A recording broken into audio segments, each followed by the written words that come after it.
What's good, YouTube? Dre here with Different Gaming. Going to be bringing out a different type of video. Before I hop into it, hit that subscribe button, hit that like button, hit the notification bell so you get notified when I go live and upload videos like these. So after playing Yu-Gi-Oh for a little bit, I started playing in 2010.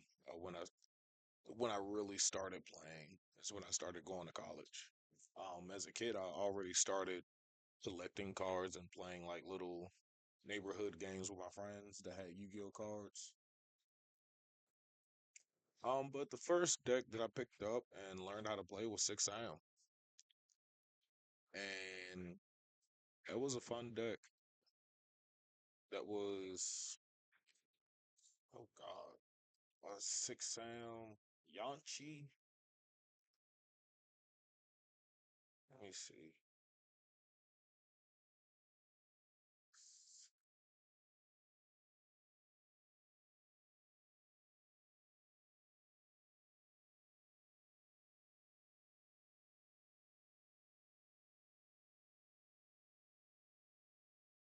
Yeah, Shine, and Mizuho. Yeah, the combo was like those two with United and Gateway, Asceticism, you know, cards like those. Um, if you don't know what I'm talking about, you know, Shine, Miz- Mizuho, and the Keyzon, Six Sam United with Gateway.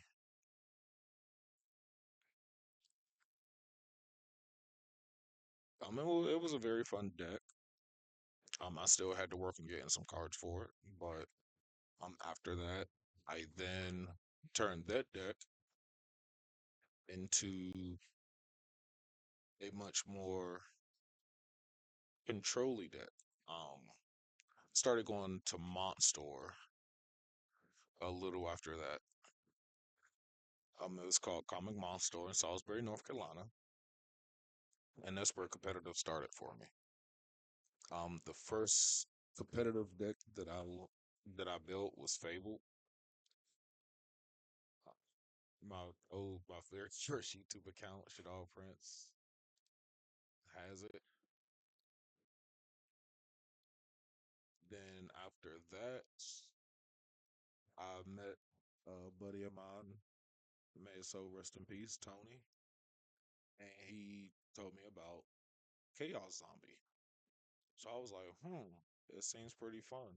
So I built the deck, Kasha, Endless Decay, Special Summon, try to attack for 8,000, Pyramid Turtle, Book of Life, and then the Chaos Zombie world turned into Chaos Agents. And I had a very good run with Chaos Agents. After Chaos Agents, it was Macro Rabbit. I never reported a deck profile or anything for that. I don't know why, but Chaos was my ish back then. Then Rescue Rabbit was announced to come out, and everybody was hopping on the Dino Rabbit slash Macro Rabbit train, and that's what that's what I did. I went to the locals at Monstore. Literally had 30 minutes to build the deck, and uh, with some cards that I had and some cards that some of my friends had, I was able to build the deck. And this is more so after the reprint of Rescue Rabbit when it was a super. So as soon as it came out as a super, I started playing it. Picked up my rabbits, picked up everything else at locals that day, built the deck that day, and got second place that day with the deck. No play testing, no practice with it or anything, and that's why I titled this. the direction of Yu-Gi-Oh. Because starting out you had turn for turn. Then it gradually started growing into more FTKs and more combo control type decks, and now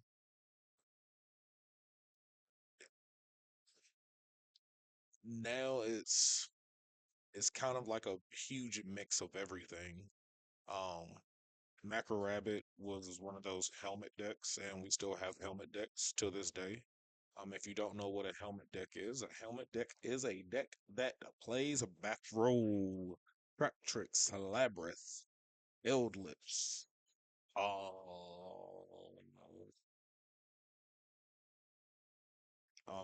your Exodia FTK. Those are helmet decks. Decks that require really no thinking, per se. You really don't have to think your play through. You don't have to think about what your opponent is going to do. You just play, hope that your plays go through.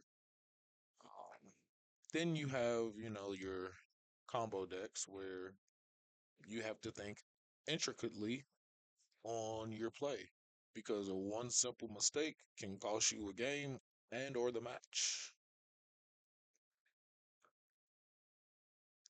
So, with that being said, I then turn to Ritual Beasts, and that is where competitive and wanting to do Yugi tubing and everything like really got serious for me. Um, and even around this time, you had Shadalls, you had Cleeford.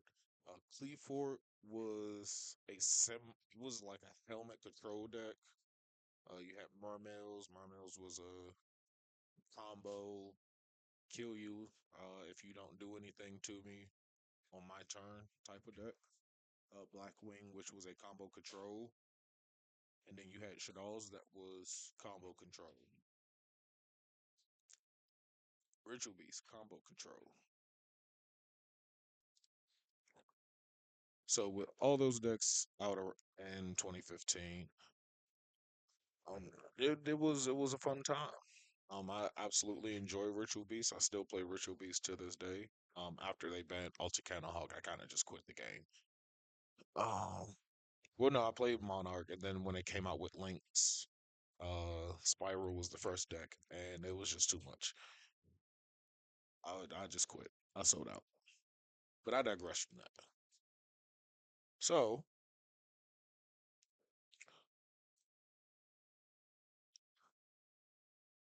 the degree, the degree to a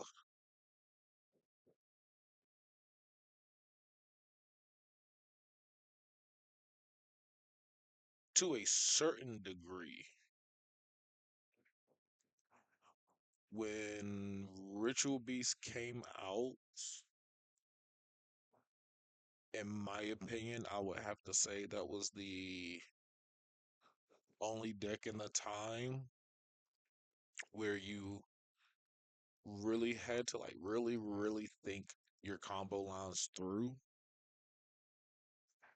Nekroz, Yosenju, Burning Abyss, Statellar Knight, Evil Swarm, all those other decks, like you really didn't have to think your plays through. I mean, playing like going second, playing into a board that's different type of thinking, but going first, like you just played. With Virtual Beast, you couldn't just play. Like you really had to think, oh well, if I play this card and if it gets stopped, what's going to be my next play? Other decks just wasn't like that. Ritual Beast was more intricate and more had much more difficult combo lines. Yes, the end board was the same, sometimes the same, Back in 2015, it was always the same. Now it's different, but one simple mistake with Ritual Beast, and it literally will cost you a match. Personally happened to me multiple times. So like a deck with Ritual Beast, you gotta have like 5+ master degrees just to play the deck. Then then we go into the hat format where we have the hands, artifacts, trap tricks. That was a helmet control deck, like strong of its kind. I played the deck for a little bit. I picked up the cards, built it, played it, and I didn't like it. Then after that, Monarch was released.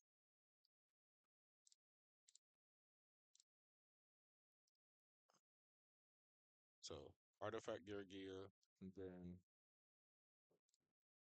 Monarch in 2016. This is after Alticana Hawk ban. I moved on to the next best deck of the time, which a lot of people did not think Monarch was going to be a good deck, because it's Monarch. But turns out Monarch was actually a top tier deck at this time. And then Extra Deck Monarchs came out. Monarchs wasn't a helmet deck. Monarchs was just a control deck. Like you run no extra deck, and the field spell says that your opponent just can't special summon from the extra deck if you control a tribute summon monster. No back row or anything like that. I mean, not floodgate back row, but solemn judgment, solemn scolding, back to turn one. You know, it's little simple stuff, easy stuff. Heavy storm was still legal back then. And then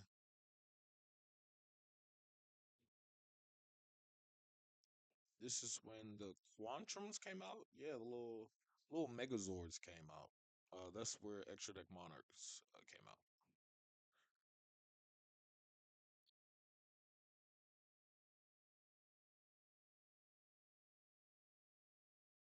Yeah, this is not my Extra Deck Monarch.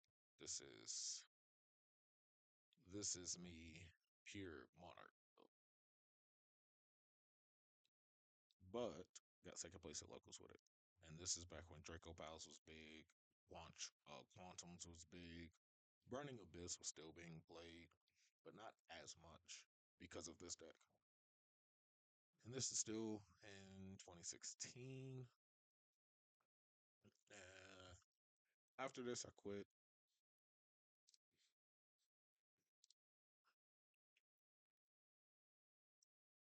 Then fast forward to 2019, re pick up Shadal's Master Rule 5 comes back.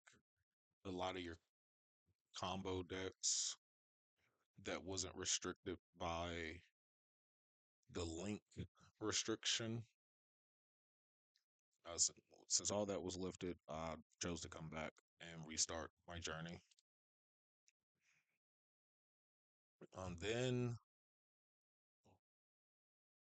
we go into a tier zero format.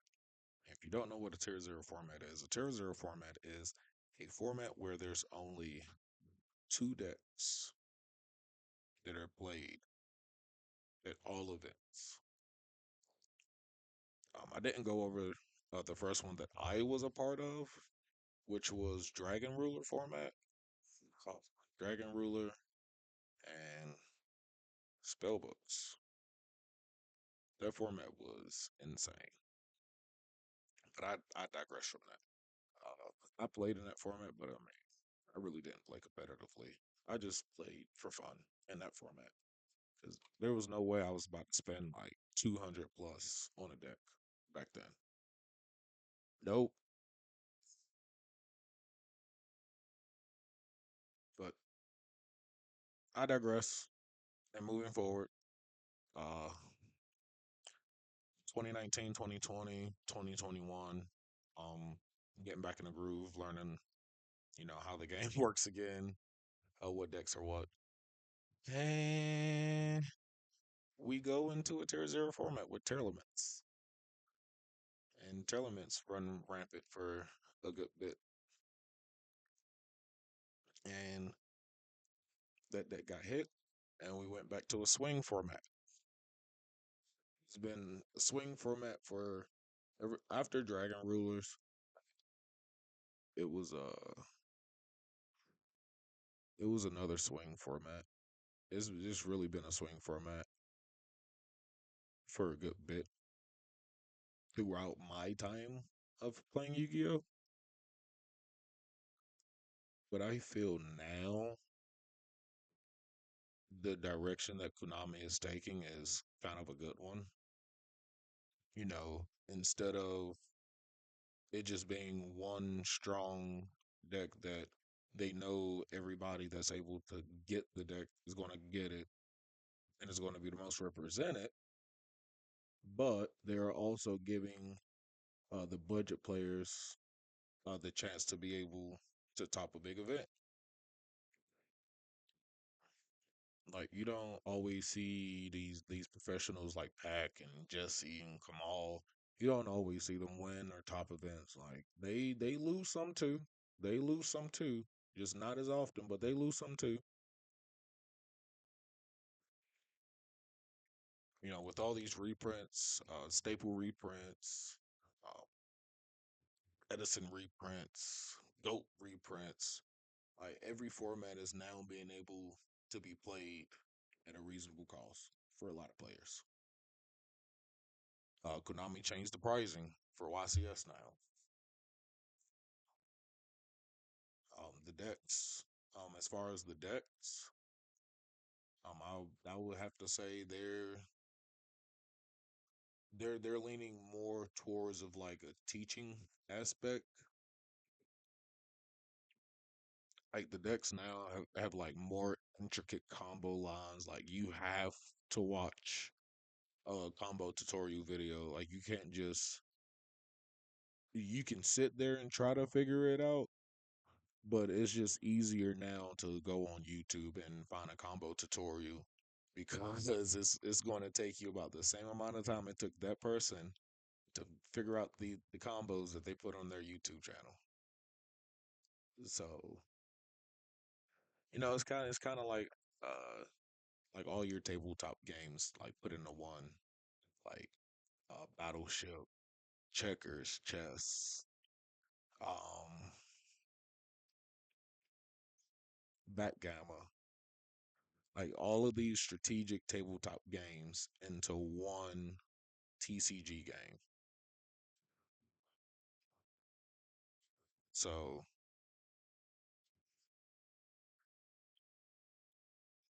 direction of Yu-Gi-Oh, direction of Konami is looking very bright. So um, after this, I won't be playing Ritual Beasts. Not as much. I'm still going to play it. Still my favorite deck of all time. Uh, you gotta have 20 masters. You gotta have 20 master degrees to play that deck. Just saying, it's not easy to learn. I even had to reteach myself. But anywho, I digress from all that. Hope y'all enjoyed the video, and I hope y'all have been enjoying this journey that I have continued on. Overall goal and dream of this goal is to, have my own franchise, have my own brand, you know, try to start some residual income so I can work part time for Uncle Sam and work full time for myself and have my wife be able to work part time. And if something happens to me, God forbid, I have something left for them and my goddaughters. So everybody's taken care of, even if I'm long and gone, you know, I'll still be here, but I won't be here. Haha. Haha. So with that being said, hope you have a blessed day. And as always, peace.